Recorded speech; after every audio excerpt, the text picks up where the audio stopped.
Hello, everyone, and welcome to a brand new episode with your boys, Ricky and Larry, here on NESportscast, where we will be discussing Champions League and predictions on this episode, and also what is going on at Chelsea, what is happening at Chelsea. But before we get into all that, Larry, my man, how you doing? How you feeling?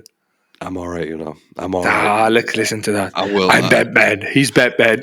I've been auditioning for the new Batman movies, so, if you see me on TV, that's where you see me from. But no, as you can tell, I do have a bit of a cold. So, yeah, this is the voice. Unfortunately, you're going to have to deal with it. Not you, just in general, the listeners as well, Rick. Listen, it doesn't mind, bruv. It adds a little bit of huskiness to this episode. So this is good. This is good, especially when you start trashing Chelsea in a minute. I can't. I like to hear the huskiness. You don't have the energy for Chelsea right now. No. Just a quick one. Predictions and goodbye. Yeah, I think. Sorry. I mean, obviously you mentioned Chelsea, but what's been different than anything that we've discussed throughout the season? I did a little bit of research, and I was listening to a few obviously reports of what's coming out of Chelsea, and it just seems to be Todd Bowley's trying to apply this American. Now I know we discussed this earlier, right? So let's just dive straight in, somersault straight into it. Yeah, so what's happening is just Todd Bowley, bro. Like, he seems to be the problem, and he's applying an American approach to owning a soccer team for our America's listeners and football to the rest of us, and you don't have that. Like, what had happened under Thomas Tuchel here, and I hope this is not true, but something was reported at halftime against West Ham when they were losing. He came down with his friends and their family because he invited them to watch the game and just wanted to have a little go. The friends and family to meet the players. That is not allowed to be meeting friends and family when it's halftime and you're losing. Thomas Tuchel was winning or losing, by the way, winning or losing. Regardless, exactly, you're right. Winning or losing, you should not be doing that. And then obviously, saying it's a coincidence, but the game after, Thomas Tuchel wasn't in charge. So clearly something had happened there and wires were crossed. Excuse me. And he's doing the same thing over and over again. Lampard was talking about it, saying, it shows passion. I understand he owns the club. He can do what he wants. It's his club. But, secondly, it's his because the fans own it first. Because if the fans don't turn up, then obviously he will be forced to sell and somebody else will be buying it. There is no club without the fans. He's still not understanding that, though. Because he's not grasping that. No, he's applying an American approach to it where the media can come in and chat and he can walk down and be like, hey, James, hey, Chile, hey, whosoever. Like, no, they're not your friends. If he wanted to, by the way, that's the approach that he wants to take. Where obviously in America you just move a team from to somewhere else. Yeah, like they've done with many of the NFL teams, and that doesn't work in the UK or anywhere in Europe where there's football. It shouldn't work like that. It's a team sport. You can't just move one team from one city to another. You shouldn't. No, exactly. Not when the fans have built a rapport and emotionally invested in that team. But for me, when I heard that first one, that was like, oh, what's he? Because I heard the story of he's going into the dressing room. And I was like, after the game, well, okay, whatever. He owns the team.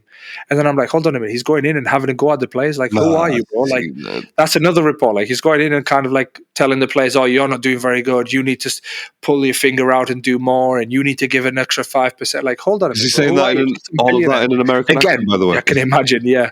But I can't do it. Like you, I'm a bit nasally as well. Yeah. No, we can't do it. But no, you're right. I was reading today, actually, the fact they had like some sort of meeting like at Stamford Bridge, like a secret or a private meeting with the shareholders, and Todd Bowley's come out and admitted that he's made mistakes. Now, the actual article didn't dive into what mistakes specific, that he'd mentioned, but he said that there's been mistakes. And to be fair, that whole Thomas Tuchel thing that you just said there, when he walked into the changing room at halftime, I think Thomas Tuchel would have been well within his rights to be like, look, you can't do that, because mainly that's Thomas Tuchel's territory. Like, you don't turn up. Not to be a dick to Todd Bowley, but it's like, look, I appreciate you're excited about this team, blah blah blah, whatever it is, but please don't bring people into my changing room at halftime, and especially when we're losing. Like, this is not a circus. That's what he's treating it as, like a circus. Look, kids, look, there's the players that play for Chelsea. There's James, there's Mason Mount, there's so-and-so. Yeah. High five. Give him a high five. When the players need to be in the games. Yeah, that's it. Like, you have to concentrate 100% on what's going on out in the pitch. Again, especially when you're losing. And I feel like Todd Bowley has used that approach, like you said, with the other managers now. And the reason that he's brought Frank Lampard in, I'll be honest with you, is because no one else is going to hire Frank Lampard for a while. No, exactly that. And I think Todd Bowley's like, do you know what? All right, you need a job, but I need someone to listen to me. You're the guy who's going to do it. Yeah, exactly. Well, that and your ex-legend, you could probably calm the fans down. And probably a lot of people said, welcome home, Super Frank. We saw that on Tuesday night, the Champions League game, where the banners. But, you've got to be realistic about it. That team, we'll talk about Champions League in a minute. But, yeah, like Frank Lampard's appointment, you've got to look at his track record. Where's Chelsea looking to go? Yeah. You can't go from managing... Okay, he went from managing Derby to Chelsea because we needed somebody to keep the fans quiet, and why can we not sign anybody? And Lampard did well there. A lot of young players came out of Chelsea, made Chelsea a lot of money because of playing those young players, and sold them all on to Mori, Gailey, Lamptey, Livermenko, I think his name is, who plays for Southampton at right back. There's a lot of players. Mark Gailey, who plays the captain for Palace. Mark Gahey, yeah, that's it, for Palace. You know what I mean? So there's a lot of players who've been sold. Hudson-Odoi obviously loaned out to Bayer Leverkusen and so on, and all thanks to Lampard. All these players have been coming through Lampard and Sarri and so on and so forth. But the second time round, come on, is he really the guy now? He tried Chelsea, it didn't work out. Yeah. And then look at the tactics as well. But a lot of players, a lot of fans are turning on the players as well, and good. The players' names that I'm hearing is Raheem Sterling. And the memes have started now. Meme world, internet is a cruel place. And then once the meme starts, it's not a great look for you. No. To me, it feels like he's a London kid who wants to come and play football in London and have a salary and be close to his friends and family. Because at City, he was so far away from his family, I guess. Sterling would be fit. A perfect fit for a West Ham, to be honest with you. I can see Sterling at a West Ham. Yeah, he'll have a wonderful season like Jesse Lingard did for that 1 year. Then he'll go somewhere else, and Jesse Lingard, he's not even getting in the Nottingham Forest team. That's madness as well. But he went there because they offered him more money as well. He went for the money. Obviously, if he stayed at West Ham, he would have done better. Possibly could have had a couple of years. Yeah, but it is what it is, isn't it? Everybody at the minute chases the cash now. So possibly could have had a European Conference Cup as well. Yeah, absolutely. Because they made it into the next round. They beat Ghent, so they're into the semis now. And don't be surprised if West Ham bring home that European trophy, which is I really hope they do. But in terms of Lampard for Chelsea, just I don't know. You think to yourself, okay, he's going to come in and do something. But the players at the minute, Thiago Silva came out. Did you hear the reports of what he said? I did. There's too many. Too many players. They had to extend the changing room. Yeah. What is going on there? And again, that's Todd Bowley. The finger's got to be pointed at Todd and the recruitment. The amount of players that have come in. Okay, you've bought Mikhail Mudryk because Arsenal wanted him, or because for whatever reason you thought he's fantastic. I sent you that thing that the Brighton manager, because he used to coach Mudryk, and he said we wish him all the best, not on this game but the games after, and so on and so forth, because we love him and he's a great lad, he needs to adapt and so on and so forth. Okay, that's one. Okay, you wanted to bring Enzo Fernandez. Okay, you brought two, Menzo and Mikhail have done all right. Who's Madueke? I don't even know who Madueke is. Who's Chukwuemeka? Don't know who that is. All these young players that he's bringing, but he's bringing them on big money, big contracts, in terms of over 100 grand a week. Then these guys demand to play. Yeah. You put extra pressure on the manager, then who feels like he has to keep the group cohesions right. Same with Potter. I think that was Potter's fault as well. Too many players to try and he played everybody at the same time, I guess. He did. He did. Every week was a different. And again, Todd's fault. Yeah. I blame Todd for this. Todd Bowley needs to have a hard look at himself and think, right, this is how American sports is done. NFL, NBA, baseball, hockey, all of them. You know what I mean? I can go in there and I can talk to the players, because that is the culture. They've done that for hundreds of years, or 10, 20, 30 years, for however long they've done it. Never has a manager got in at half time and or even at full time, had to go at the players. Not manager, sorry, an owner. An owner, yeah. Gone and had to go at the players. You hire the manager for a reason. He's your guy. Anything that doesn't happen, you deal with the manager. Yeah. Look at it in everyday life. You're working, I'm working. If the top guy came down, you'd be like, oh, what the hell's he doing here? It just undermines the manager, first of all. And secondly, you just start thinking, well, I can't do anything wrong. I can't do anything wrong because the top guy's in, or top girl, whoever. They're in today. But really, if you're constantly thinking about not doing anything wrong, that's all you ever end up doing is the wrong thing, overthinking. Yeah, no, you're right. And I think with that many players, okay, that's fine. You bought that many players, you've invested, all well and good. But at the end of the day, it's the strategy that you need to put in place, which is clearly, obviously, not there. Because okay, you can bring these players in £100,000 or 50 grand a week contracts for 7 years, 8 years, whatever the hell it is, right? But at the same time, like you said, they want to play, but send them out on loan. Like, bring them in and make sure you tell them directly at the beginning. It's like, all right, you 12 that I've just brought in January and August or July, whatever it is during the summer, you don't have a place in the starting 11 right now unless injuries or whatever. Do you know what I mean? Send 8 of them on loan or something. Yeah. And that's the problem. It's not the investing in it, because, like you said, these players could turn out to be great. They could turn out to be amazing players, but the strategy of it, again, you can't just be what's it called? A Galacticos. You just can't, because even like we said before, he's not buying Galactico players though, is he? Really? Even, of course, but that's the way it feels historically with the spending, isn't it? Wasn't it? Yeah. And I think Madrid is Florentino Perez. Obviously, he always bought Galacticos from even when we were young. You know, Luis Figo went from Barca to Madrid, and you think, first of all, and he was just one guy who could handle that kind of pressure. Todd Bowley seems like he's just, I don't know, willy-nilly saying things like the 3-0 against Real Madrid as well. We're going to win 3-0. We haven't scored in 3 games, and he comes out saying we're going to win 3-0. Yeah, like that automatically. Firstly, puts pressure on Chelsea, and let's say it didn't do nothing to Chelsea, it automatically hypers Real Madrid even further, engages Real Madrid, encourages them to do better and to keep a clean sheet, and that's exactly what they did. Yeah. Like all you need to say is, "Oh, it's a tough game, 2 European giants. It's going to be a great game, difficult to call. I hope for a win." Leave it at that. You don't have to give the reporter who's fishing for a headline straight in. We're going to win 3-0. Bro, like you haven't won 3-0 all season. Yeah, ever this season, yeah. No, that's a good point. Like, what are you looking at? I do want to mention, in other news, Chelsea are looking to actually lower the players' wages as well, which is... I heard that as well, yeah. I don't know how that's going to go down, because unless it's stated on their contract, if we don't get Champions League football, then yeah, but legally you won't be able to do anything. It's like, I don't know, like you work for a company and then automatically they give you 50k, but do you know what? They didn't have a very good year this year, so we're going to lower your salary down to... no, definitely not. Down to 20, and you're like, no, mate, I signed for 50. You can't bring it down to 20 regardless, unless it says they're like target specifics. That's fine. And if it does that, and Todd Bowley's done that, that's good. If he's done that, that's good business. Yeah, it's good business on his end, and that's fine. Like, again, I wouldn't say you can understand what he's done, because it's still madness, the money that's been spent. But excuse me 1 second. Ooh, nearly choked there. But yeah, so you can't really justify the money that's been spent. But at the same time, like you said, how do you go about lowering a player's wage? Doesn't matter if they're 19 or 18 and they're just brand new to the world of football and business and that type of money negotiating. No one's gonna accept that. No one's going to accept that, because what you're going to do, you're going to get rid of him, all right, but you still have to pay 7-year, 6-year contract. So either way, the player wins. And again, this just goes back to what we've said since Potter got sacked. It's the fact that they don't have anything to play for. No, the players don't have anything to play for, because nothing's at risk. They should have literally just stuck with 18-month contracts. I made a joke about this when 3 was introduced as the sponsor of Chelsea. Yeah. And they signed Thomas Tuchel on an 18-month contract initially. Was it Tuchel on an 18-month? Yeah, Tuchel. Yeah, I think it obviously wouldn't. And I made a joke about it. I was like, "Oh shit! Chelsea's been signed by 3 as a sponsor. Now they're using, sort of phone contracts, 18 months." Which is like, do you know what? That doesn't sound that crazy when you think about it, because 18 months, a player is able to prove himself in 18 months to the point where absolutely. It could be like, do you know what?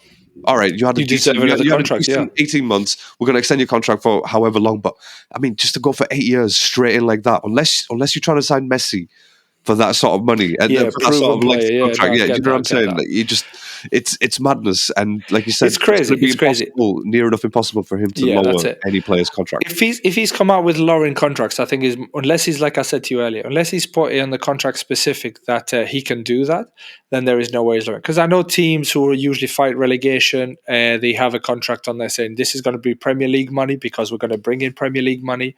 However, if we go down to the Championship, all wages are going to go down by 20%, 30%, 40%, 50% sometimes. And I think it was Jack Rodwell who went to Everton, and from Everton to Sunderland. He was on 50 grand a week. Everton got relegated. He had a 5-year contract, but he said 50 grand a week, that's it. Everton were Sunderland were then trying to get him to sign a new contract. He was like, no, why would I sign for less money now? I'm on 50 grand a week. I'm not going to go lower. It was a documentary, and I think it was on Netflix as well. I recommend listeners to watch it. Sunderland Till I Die. That's why he kept going on it. Yeah. And then even the fans were like, oh, he needs to do this. But it's not Jack Rodwell's fault. People who are a lot richer than him running the club, But then again, it comes back to that thing trying to make Jack Rodwell seem like the bad guy. Listen, nobody's going to take less money if the contract is there. Of course not. And no one can see that in the bad eye unless the player's done something personally or whatever. No, but you know what fans are like. Always the club first. It's that kind of thing where the media looks to try to twist the narrative of the story and be like, it's this person's fault, rather than so on and so forth. But for me, Chelsea reducing players' wage salaries, unless it says on the contract, there is nothing he can do. Unless the contract for Raheem, Mudryk, Enzo, all these players that he's brought from summer to January, in January, that he says like 200. Raheem Sterling's on like 350 a week. Yeah, I watched him 3 times. 350. I'm like, what? What? I mean, you don't even have to go that far. Just look at the January loan signing of João Felix and the money that he's on. But he did something for us. You know, like he did a little bit for us. And sometimes you think, okay, he's doing something. 700 like grand a week, goal, whatever it is. 700 grand a goal, 700 grand a week goal. But no, like it's just like with Raheem, he's not offering nothing, bro. Like he's zero movements. Like, and honestly, I sound like copy and pasting again, but it was hard, and obviously with that transition straight into the Champions League match, what did you think? Did you watch it or did you not watch it at all? I watched the second half of that match, and I'll be honest, I thought initially Chelsea had a little bit of fight about them, as in, there was players running and actually going into challenges, getting into the box, yeah, right? Yeah. So it was good to see, but it felt like it stopped. It just felt like it stopped by the end of the match, and it was like, all right, okay, well, that was that. Thanks for watching that type of thing. I totally get you. Yeah, nothing exciting. Nothing exciting. First half, it was like there were moments, and we had like 2 clear-cut chances. I don't know if you saw any of the highlights. Joe Cole did say, Kante I did a shot, and he hit. Go on, sorry. I was going to say, I did see Joe Cole say that during the halftime break. He said that Chelsea have been the more dominant side. We were the more dominant. We kept them very, very quiet. Vinicius was kept quiet. I think Lampard did it really well with Reece James, a bit in midfield, a bit on the wing. He did well there. But it's just that starting 11 that he started with. It was only Havertz who was attacking play, and we're chasing a 2-goal deficit.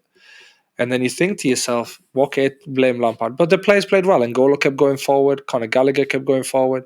N'Golo Kante had a quality chance, but he hit his left foot and he just dragged it wide. If that had gone in around the 20th minute, like, okay, game on now. Come on, we can do it. And then Cucurella Reece James crossed the ball across. Cucurella had the chance, took a touch. You think, okay, now just lift it up, like trying to hit the crossbar effectively. Don't try to hit it straight because the keeper's just going to dive. 7-foot Courtois is just going to cover the whole goal here. And my guy kicks it straight at Courtois. There's a picture of a fan afterwards, or like even there's an image, a video as he's recording Cucurella, moves onto the fan, and the fan's doing like the Italian fingers and thumb together. Like he's looking at him going and mouthing. You can lip read going, how have you missed? Like honestly, bro, like these chances, like we just couldn't seem to finish. We couldn't seem and we had these chances before Madrid even had anything. Like zero. Yeah. And if those 2 chances had gone in, Madrid's heads would have turned. We would have been on cloud 9 and we could have won it. Again, ifs and buts, but then with class and quality, Valverde was fantastic for Madrid. Yeah. And so was he was amazing. He was man of the match. He won the man of the match for that performance. No, he is very, very good, that Valverde. Yeah. Very good. They've got a little gem in him there. But yeah, man, Chelsea, that's it. And then obviously he brought 3-4 players on. Right, he brought Raheem on, offered nothing. Like you saw the second half for Raheem. I think that's when it changed. Yeah. Oh, like what was he? Yeah, and that's when we started conceding. Yeah, conceded the second goal after that as well because he just did nothing. He seemed just to stay still and wait for the ball. Like, what's he doing? But I don't know. Is it coaching? What is it? But I never saw Raheem be that poor for Man City. Like, I could see Raheem running in behind, running across the line. For this one, for Chelsea, he just seems to stay still, get the ball, and try and pass it back. I don't know what is going on with Raheem, but he needs to be dropped for the next 4 or 5 games. Take a hit, sell him. He needs to go. If we ever did a sell, keep, what's the other one? Loan. Like I think I've heard a lot of people do that as well. We should do that. At the end of the season. We should do that recap at the end of the season of the players that would get rid of, sort of thing. But no, it was a lot of them. I'm just watching some of the highlights, and yeah, I mean there was a few chances for sure, and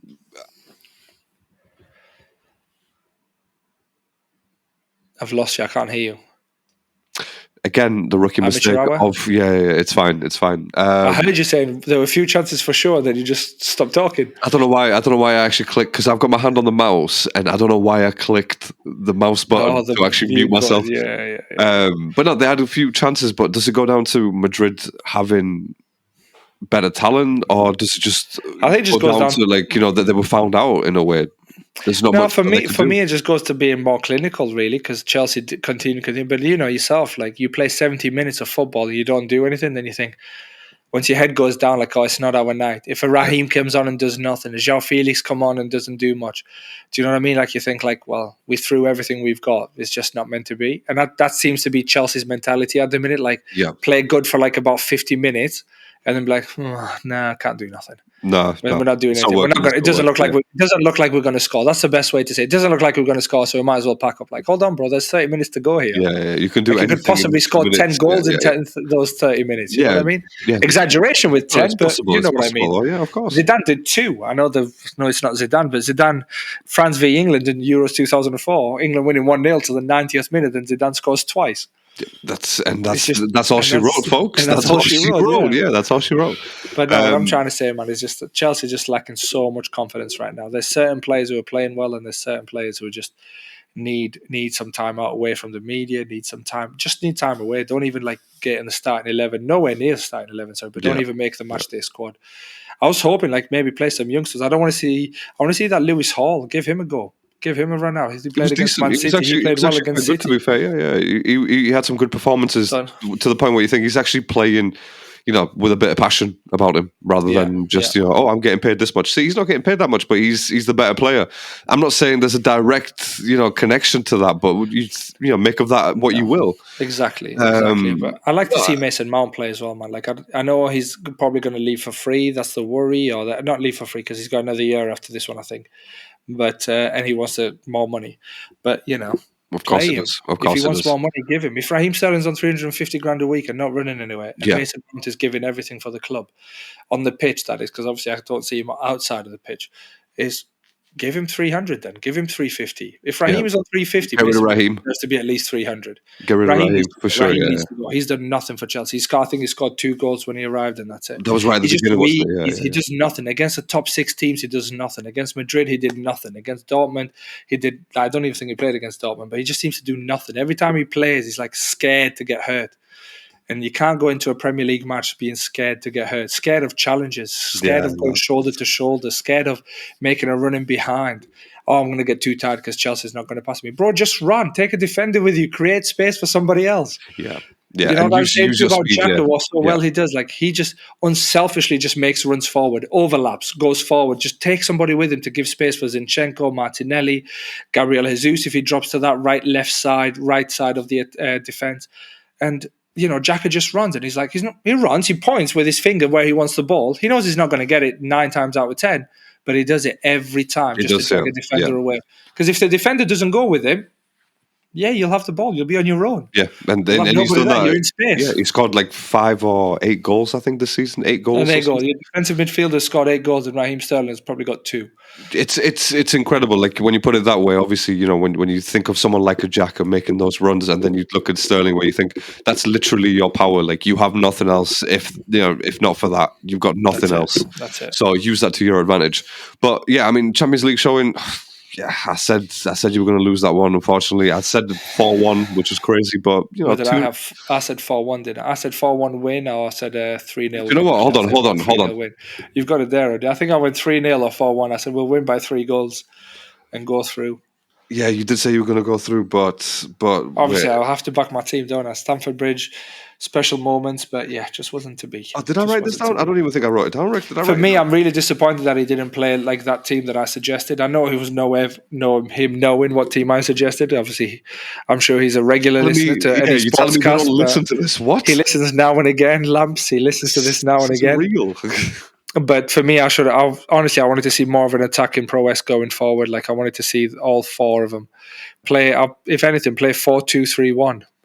You know what I mean? The same formation that Arsenal plays. João Felix wants to be a 10. Leave him a 10. Put Havertz up top, Mudryk left, and put somebody right. I don't know. Who but Anyone someone, right? Anybody but Sterling. Yeah, Anybody anyone but Sterling. No, that's fine. I mean, in terms of Champions League, do you have anything else you want to add on Chelsea? By the way, No, nothing on Chelsea. this week? Nothing on Chelsea. That's it, really.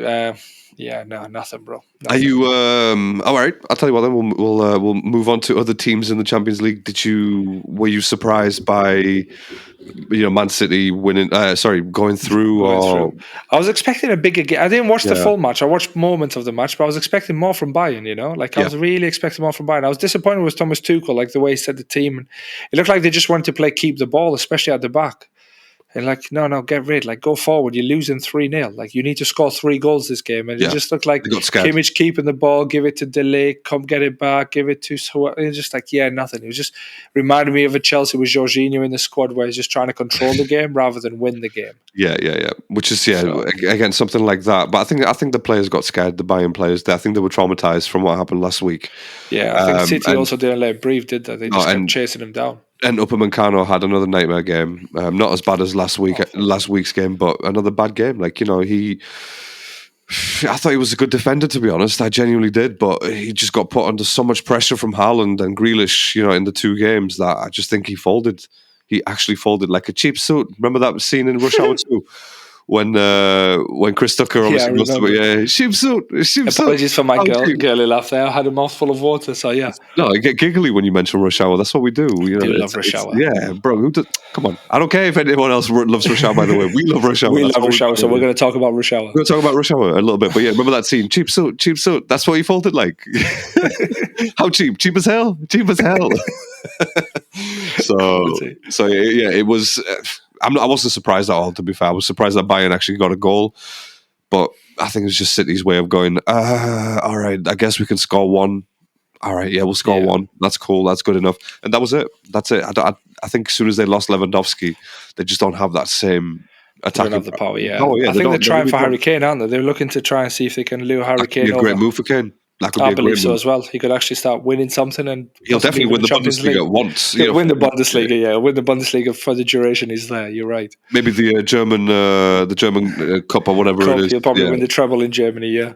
Which is for me. And then and then you can actually be classed as a great striker of our time because he's won something. What the media's going to do. They're going to be like, oh, he's the best player in the world. He's one of the best strikers, and so on and so forth. And because he's not doing it in England. He's done it in Germany. Yeah. So you say that, but look, yeah. Well, fair point. Yeah, I will land in Germany. That's always reserved for Jude Bellingham. Wow. Yeah, that would actually be a great move for him, by the way, if that happens.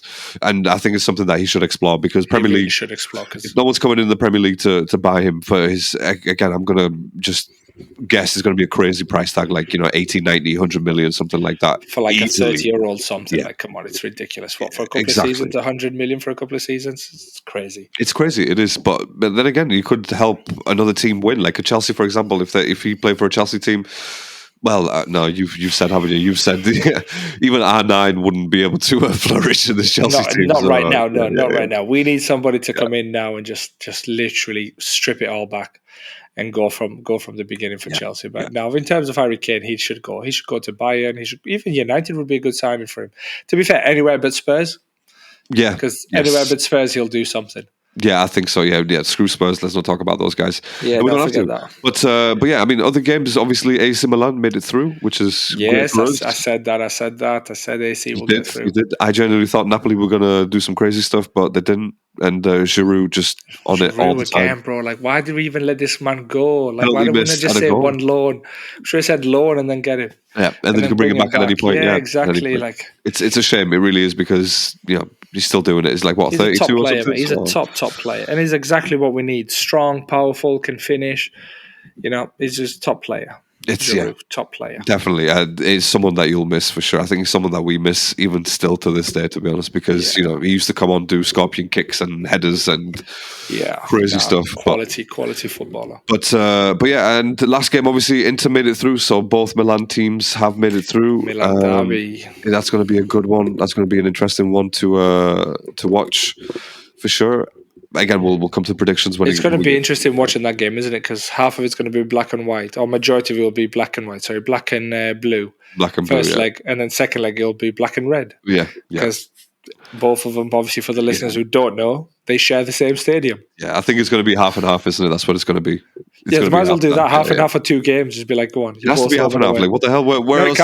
No, you can't. During the first season, whoever's at home, classed as home, they'll have majority of the fans. Yeah, that's madness. And then next time, obviously, same stadium, but just be red and black instead of blue and black, for example. So that's madness, though, isn't it? It's crazy, though. It's nice. Milan derby in the semi-final sounds like it's quality. Like, should be a good one. Just looking at it as well. Is Italian football back? 3 Italian teams in the quarterfinal, 2 made it through to the semis. Hey, let's see. If they win it, then think about it. That's in Europe. Roma in Europe as well in the semis. Man United got beat 3-0, so that's another English team out. Only City is representing the English team, and West Ham, in Europe. City and West Ham are the only 2 English teams representing Premier League in Europe right now.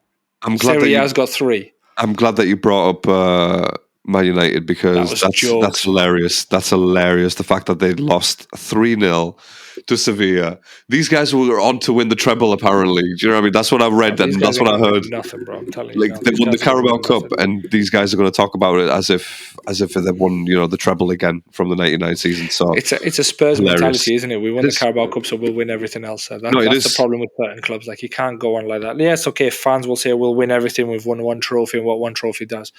But listen, this is a different kettle of fish. Seville have won Europa League 8 times in the last 10 years, I think it was. Like that. And I know they gifted them the goals. Man United made huge mistakes, but you still expect them to score in Seville. They scored 2 at Old Trafford. Well, scored 4 because the other 2 were own goals. But, so...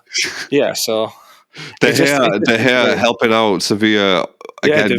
He's doing great yet again. So Maguire was awful as well. I don't know what the hell Maguire was doing. He just got found out as well. But no, man, that's it. Like, it's now without Chelsea being in the Champions League. Will I watch? Of course, I'll be watching Madrid. I'll watch the semi-finals. Yeah, of course I am. Like, of course, going to watch semi-finals. It's nothing as exciting as when your team is in it, though, is it? Do you know what I mean? When your team's playing semi-final Champions League football, you're like, come on, like, sit in front of the telly or trying to get tickets or even at the pub or a bar or somewhere. It's completely different. Talk to me once you go 7 years without Champions League football. I can't talk to you about that. Let's hope I don't go that long without Champions League football, bro. I don't think you will. I'll be honest with you, it's heading that way, because Arsenal very strong. You're going to get stronger next year. City consistently strong. Like, since Guardiola's arrived or since the big money's come in, they've been consistently strong. United seem to go from strength to strength each year. Spurs, thereabouts, 5th, 4th. Chelsea, man, like, and Newcastle are going to go from strength to strength. The money that Newcastle have now, and if Newcastle get Champions League football, mate, that's it. Like, I'm telling you, we'll have to start talking about Chelsea scraping Europa League for next year. Never mind Champions League. I'm telling you. I think next couple of years may be a struggle for sure if you don't get the right appointment as a man. That's definitely. I think that's a given. But at the same time, like, with Chelsea, they just flip flop every season. That's what they do. It's a major flopping thing going on with them. Season in, season out. That they'll win, and then the next season they'll be 13th, and you think, how do you do this? How do you win the league and then go down? No, that's true. That's very true. And at the minute, we're missing the Abramovich era at the minute. Hopefully, Todd gets his finger out and sorts this out, because he needs to stop. He needs to stop being involved. He needs to stop getting involved so much. Just write the checkbooks and that's it, bro. Like, don't do anything else. Like, focus on getting sponsors, focus on getting money for the club and stuff like that. Don't try to focus on hiring players.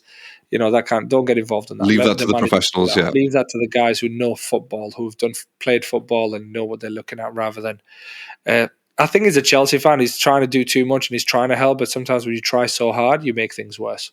Yeah. So that's it. But that's pretty much all on that. But yeah, tonight. Obviously, we've got a big game tonight. Arsenal, Southampton. You home or away? I can't remember. Let me have a quick look. Playing at the Emirates tonight. At the Emirates against Southampton. So 1-0 Southampton. Yeah, like they beat Chelsea. Do you know what? I doubt it. I think you guys need to come out at the Emirates and probably win 4-1, 5-1 tonight. We do, and I'll be honest.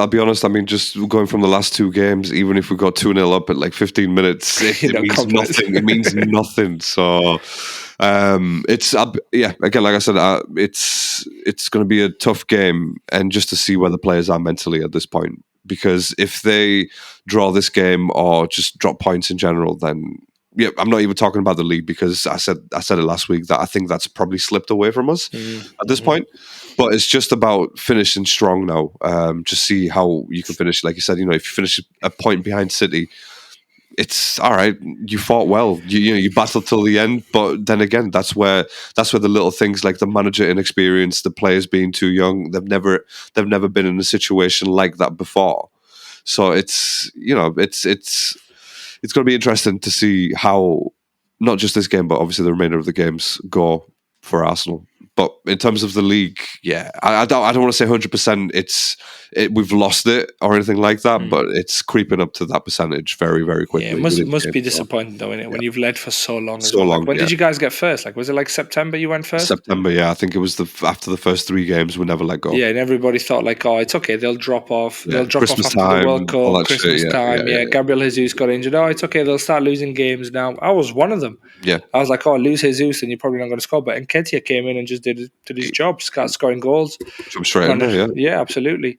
I'll be honest with you. If I was an Arsenal fan, or as a Chelsea, let's just focus as Chelsea being first for so long, and then they lose to City and lose by 1 point, I would be fuming, and I know you would as well. And we'll do a podcast, and I'm sure you've got some colourful language and noise then to be like, meh, what, But let's see whether that happens or not. But for me, tonight you need to go out and put on a performance, put on a show, give a bit of confidence back to the fans to be like, do you know what?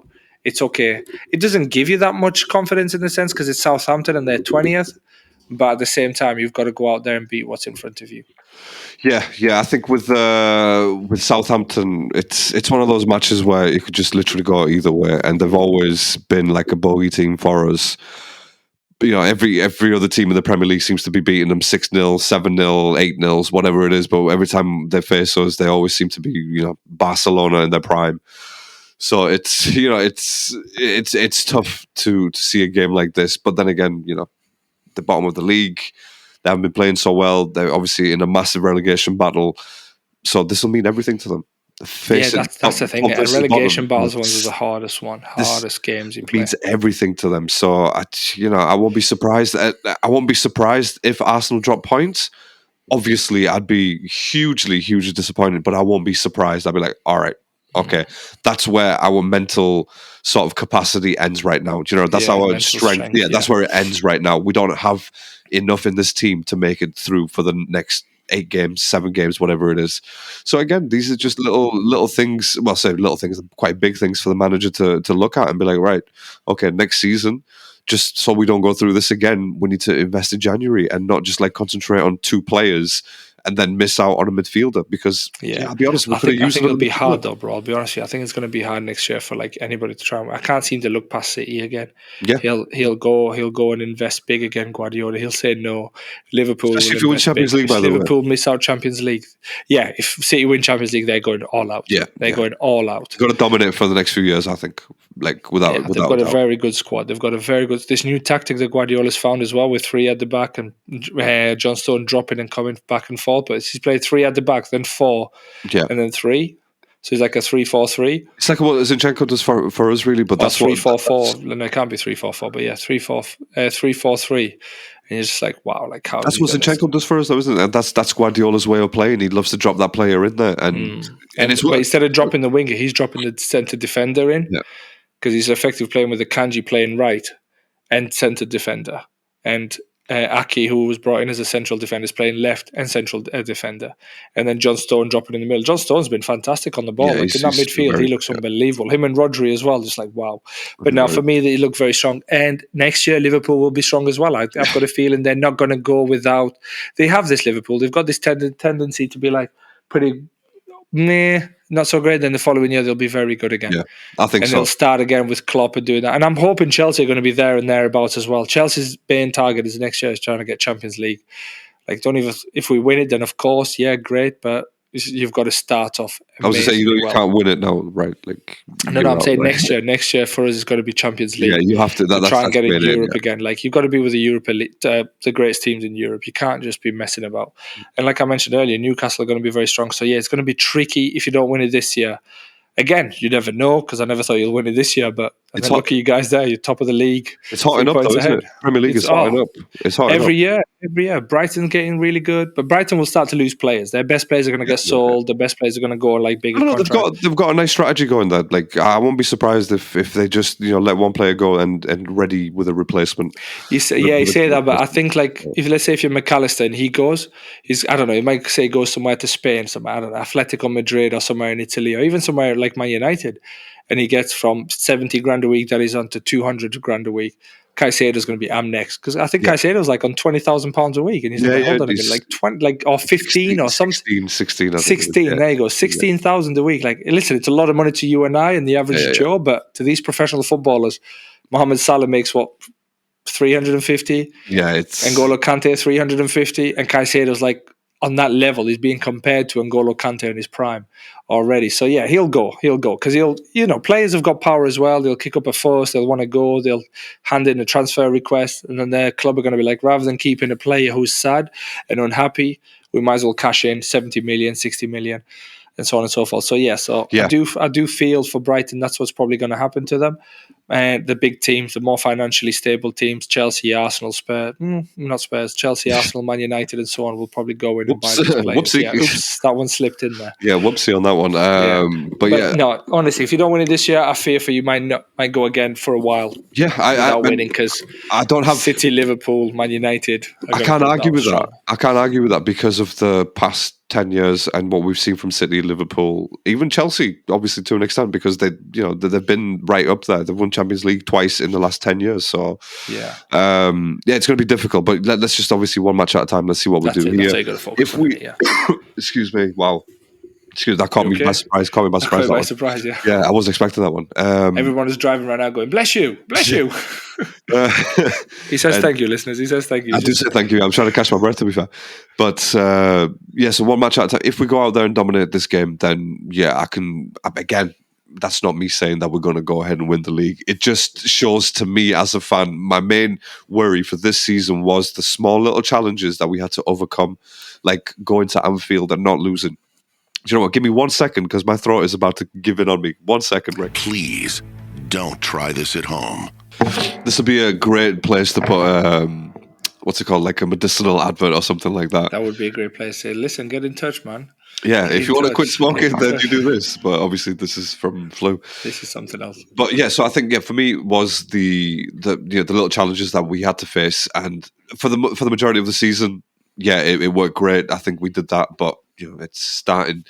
The pass is starting to show its little head. Little like okay, there it is. That's the one. Yeah, I see it. I see the little drop from the ceiling. I see that.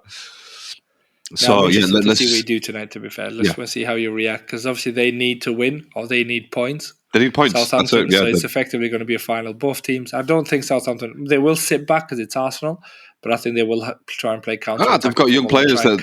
I think so. Got young, quick players that try and do something. And again, the trick seems to be just throwing balls behind, and no one's going to be there to get rid of them because Saliba's missing. Saliba's missing. Zinchenko's not really a left back.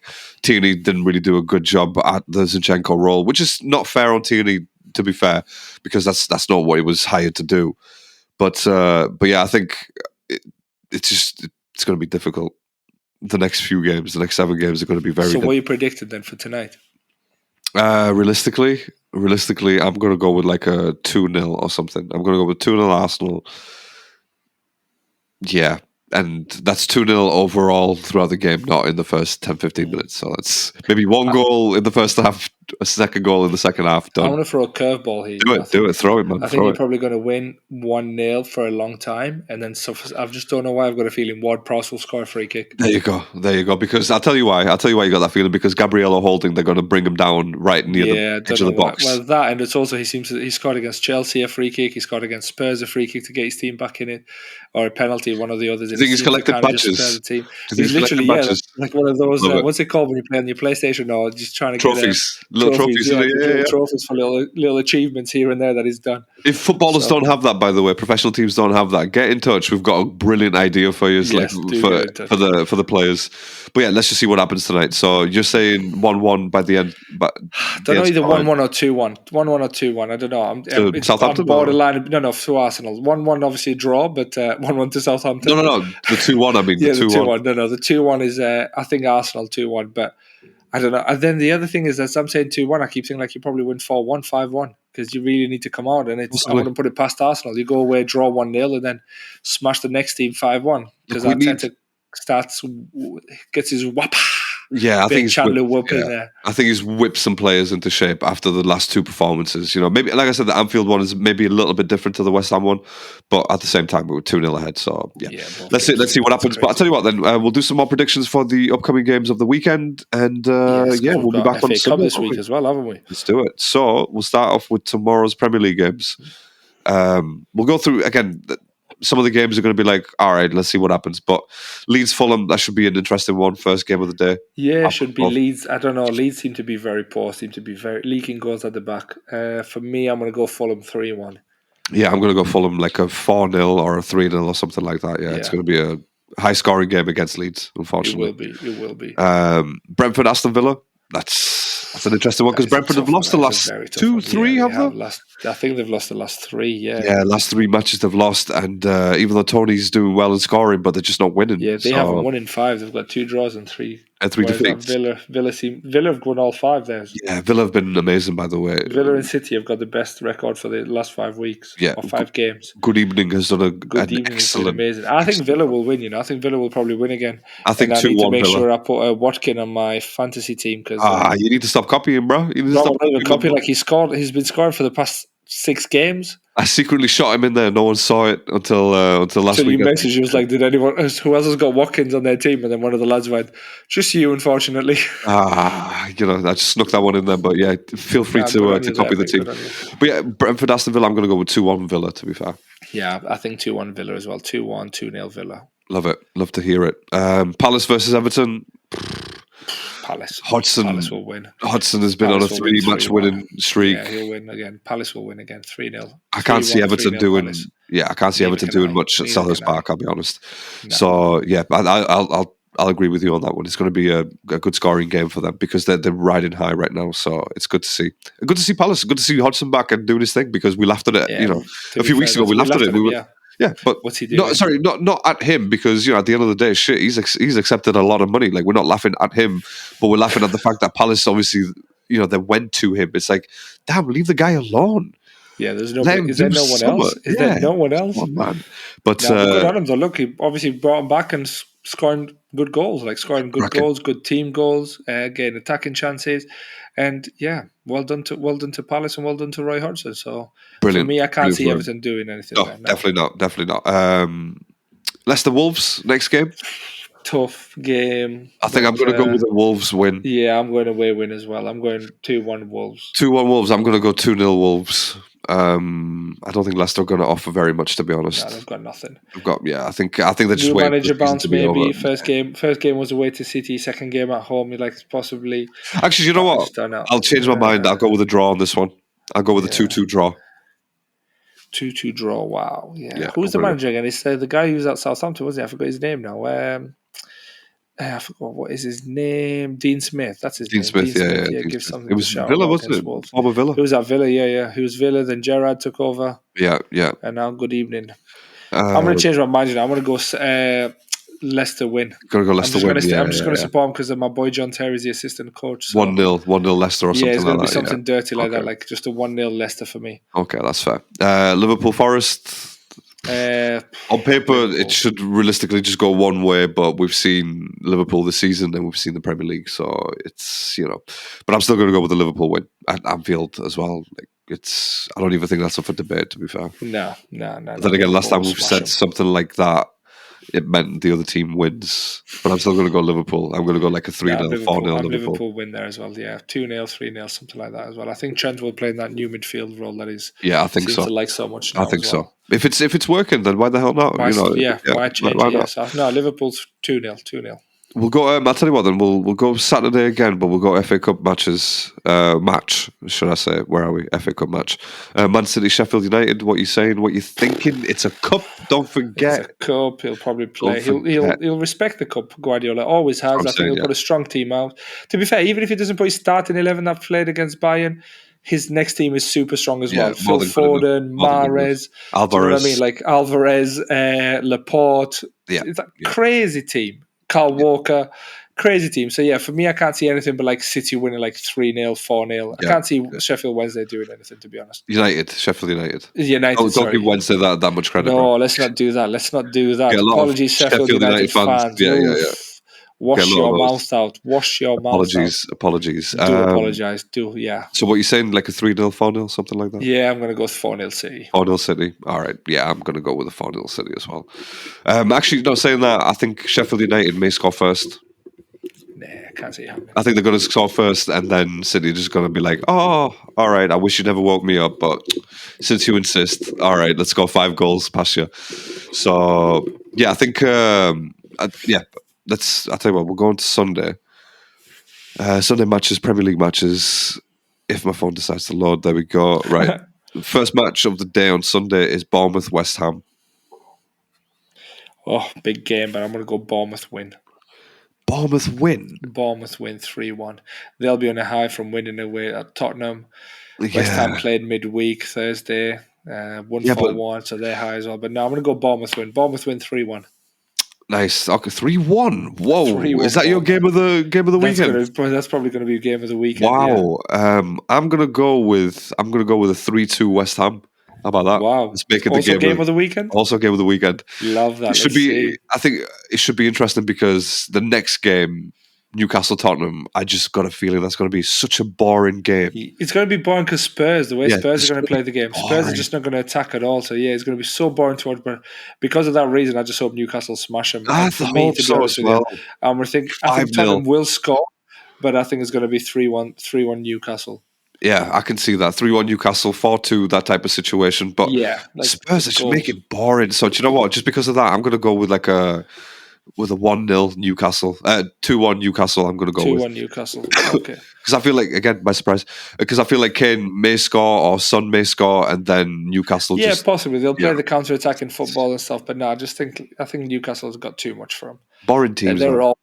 Spurs are just such a bad team at the minute. Just like defense. The thing is, they've changed the manager, but the guy in charge is still Antonio Conte in disguise. Yeah, that's all it is. He's just playing the same formation, the same tactics. There is no urgency. I don't know. I think since they've lost Bentancur, they seem to be lost in midfield. There is no one to link defense and strikers. You're telling me Højbjerg's not good enough? Is that what you're saying? No, I'm not saying. Well, he's okay, but he's not great, is he? Really, he's not Bentancur. Bentancur was so calm on the ball. I loved watching him as well. By the way, I used to think like, yeah, you're a good footballer, you kid. Yeah, he was a good footballer. Yeah. Well, he was honestly, he was quality on the ball, calm, making passes, and he wasn't afraid to put the ball between defenders onto a player like a Harry Kane, or even give it to Højbjerg and then get it back just to keep the ball moving. Whereas now I look at Spurs, a bit like Chelsea, get the ball. Oh, no, I can't pass to you because you've got a player next to you, so I can't even give it to the opposite side. I have to go to somebody who's totally free. Yeah. And then we play sideways football, and that's what Spurs are doing as well, just boring to watch, boring football. It's the trust, to be honest. Again, it's the trust trust a lack of in the players around themselves. Like, their colleagues, they're just they're not comfortable with passing them the ball because, like Romero is just, crap. Davinson Sanchez is awful. Eric Dyer is an awful player. Like, as a footballer, he's an awful footballer. Like, he's not a ball playing footballer. Like, you can't win matches or expect to be one of the top 4 teams in England's elite with an Eric Dyer. I told you, Eric Dyer, the name Eric belongs in the Championship. Do you know what I mean? Unless it's like a foreign like Cantona or something, that's fine. But Eric belongs in the Championship. I can't deal with this. Being recorded because your face there was hilarious. I'm just Eric Cantona. I'm just saying, like, you know, the listeners, I'm laughing too hard, but I wish you saw what I just saw. We're gonna make it exotic, you know. That's how we do it. But love that. yeah, Love that. Eric, unless it's exotic. it's not Eric even a real name. If it's not followed by Cantona Championship, is that what you're saying? Yeah, it's not even a real name, to be honest. So literally, there's the title for tonight. If it's not followed by Cantona, it's a championship. See how many hits we get on that one. But yeah, I think they've just got very poor players in their team, like ball playing poor players. You know what I mean? They've got nobody. Everybody seems to be like kind of that old school. I just defend and kick it out. Defend and kick it out. I mean, they've got Ollie Skip. Can I just say Ollie Skip? Right? Do you know what that is? That's a lad that I knew from secondary school, and I think he's still there with a name like Ollie Skip. Still at secondary school. Come on, man. Ollie, are you kidding me? Ollie, what is that all about? That's not even any professional footballer's name at all. Ollie's a skateboarder. Love that. Love that. So for me, I think makes me mad sometimes. Newcastle 2-1, 3-1 Newcastle. Yeah, I can see that. I hope Spurs get absolutely smashed. But yeah, okay. So FA Cup game on Sunday. We've got Brighton Man United. What are you saying to me, bro? What are you saying about this? Because before you answer, right?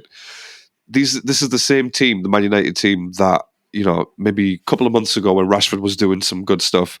Oh, change team. They're gonna challenge for the treble or whatever it is. Obviously not the main treble because, you know, they were out of the Champions League, but we're going to challenge for the treble and we're going to win the quadruple because we've already won the Carabao Cup. And it's like, how making things, weren't they? How deluded can you be as a fan? That's Man United fans though for you, isn't it? They go on a run of like winning 3-4 games, 5 games. Oh, Eric Ten Hag is the saviour. He's changed the thing. He's done nothing. Get beat 7-0 by Liverpool or 7-1, wherever they got beat. 7-0, mate. 7-0. Got absolutely spanked. Eric Ten Hag obviously was nowhere to be seen there. Yeah. But no, man, it's just deluded Man United fans because I even remember him saying like, a couple of games we're still in the title race.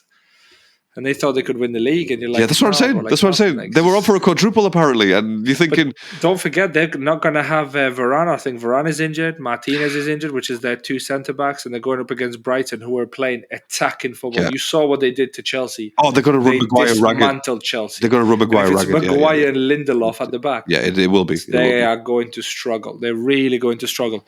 For me, I think Brighton are going to win. I don't know. I think it might be an extra time. I think it might be somewhere, but Brighton will make it through. Yeah, I can see that. Is it Brighton, United, and then City, Sheffield, and then it's the final? Are they semis? And then it's the final. This is the semis. Yeah, this is the semis right now. So Man United, Man City final. Man, no, I think it's going to be more of a Brighton City final. Yeah, I can see that. I can see that. To be fair, so I'm going to go with a Brighton win. I'm going to go with like a 2-1 or something. Like, I'm going to go with a 2-0. I'm going to go with a 2-0 because 2-1. I think 2-1 Brighton. 1-1 for a long time, and then extra time 2-1. Yeah, right at the last. Because Bruno's going to lose his cool, then he's going to be like kicking off. Casemiro will play, but this just Caicedo's been excellent. Moses Caicedo has been unreal. He is such a good. Watching that Chelsea game, he didn't give a Chelsea player room to breathe. He reminded me, and obviously this is for me. There is no greater compliment for this is N'Golo Kante for Leicester and that first season at Chelsea. Yeah. He was everywhere. When the meme started, he ran a marathon before he came onto this match as well. That kind of comparison. I thought he was fantastic. And the guy as well, who's the left back for them, who's always overlapping the top. Estupiñán, fantastic footballer, brilliant footballer. Caicedo, I think there's a reason why we wanted him so badly, and I won't be surprised if we go back in for him in the summer because I think a lot of teams are going to go back in the summer. I think you guys should have done everything you can to get him there because a lot of teams are going to go in the summer. 80 million in January. I mean, it's a lot of money. I know, but like now in the summer, we'll probably have to pay 95 to beat Chelsea, City. City will probably go in for him just so nobody else gets him. Yeah, like Calvin Phillips. Liverpool wanted Calvin Phillips. They're like, no, we'll have him. You can say now a bench. Yeah, Liverpool will probably go for him. Chelsea, I know Chelsea will definitely go for him because Kova's getting on a bit, NG's getting on a bit. Yeah, definitely. And I think Caicedo will play that if he's going to play 4-3-3. Whoever comes in. But whoever does come in, I hope Todd is not making that decision. Let the manager be like, I can buy you him. Do you want him? And can you integrate him into the team and make it starting 11? Should even I'm not be having like 80, 90 million on the bench. The manager should go up to Todd Bowley and be like, these are the players that I want. Like, this is the players that I need for my system to work. That's it. For us to win. This is it. Bowley doesn't need to go in there and be like, "Oh, this player, are you sure? I can get him for you." It's I meant in the bro. sense of, like, if the manager requests him. So if the manager requests, then yeah, of course. But not to be like, "Oh, I've bought you him. Like, no, I don't need that, because the player doesn't even feel special then, as if he's wanted by the manager. It's more like the owner wanted me, not the manager. Do you see what I mean? Yeah, It's a bit like the for Shevchenko role, where Mourinho never wanted Shevchenko, and then but Abramovich wanted him because they were good friends. And it just didn't work. It just didn't work. It didn't work at all. No, it And didn't. then It's a obviously that shame, led to really. Mourinho being sacked at Chelsea. Yeah, it's a shame, really, because Shevchenko was just one of my favorite strikers of all time. Same. I'd even put him in my top 11, like with Henry on the left and Messi on the right and Shevchenko up front. I'd even do that. What a team! Just what a strike Ronaldo's good, yeah, but I mean, just for me, nobody gets past R9 for me. Like, as a striker, no one's past R9. I get what you're saying. No. As a striker, like, sure. me, like, we've all got favourites, but for me, R9, yeah, just different level. My Messi wouldn't even make my front three. Oh, all right. That's a different conversation. That's a different conversation. I've been thinking about this, actually, and there'll be some interesting teams, to be fair, because most people tend to lean too much into the Premier League players. But obviously, we've liked Italian and Spanish football growing up, so we've seen some amazing players who can fit.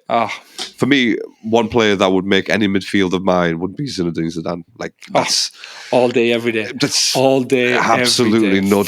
No debate. Yeah, the formation I play as well is 4-2-3. Are we going down? No, we're not. Let's talk about prediction. Let's get on prediction. This is predictions. So prediction. Listen out for the next one. Yeah, definitely. We both going with the City Brighton. win. Brighton win. Yeah. Obviously, City are already going to win that. So Brighton win, and it'd be funny. It'd be funny to see the Man United fans just crying all day long about this. It will be funny. Amazing. What's also going to be hilarious, and I think is really funny, is because the Man United will no longer be able to say, "Oh, well, we won the treble." They'll probably be like, "We won the treble twice." But if City, and you're not going to want to hear this because obviously you're an Arsenal fan, but a part of me wants City to win the treble just to shut up Man United fans. Yeah, but that doesn't really bother me at all. That doesn't bother you at all, because obviously you'd rather have the league. It's the same thing as, like, I'd rather have like a team. Okay, I'd hope my team, but another team going to go unbeaten all season, like Liverpool that year, just to shut Arsenal fans up. Just because they're like, what did you finish with? 75 points, 78 points? And you're like, but we're unbeaten also. 78 points. Yeah.